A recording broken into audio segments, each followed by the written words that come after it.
Wala ka bang napapansin sa iyong mga kapaligiran?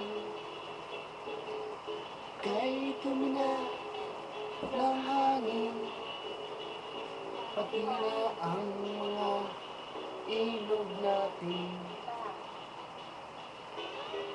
Hindi na masama ang pag-unlad, palayo-layo ang ating narating.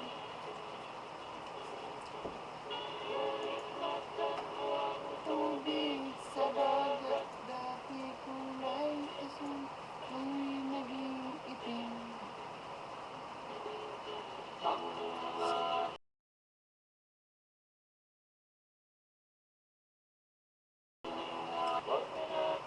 Paabutin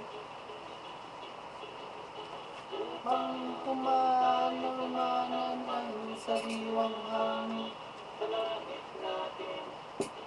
matitikman. Meron lang akong hinihiling sa aking pagtanaw sa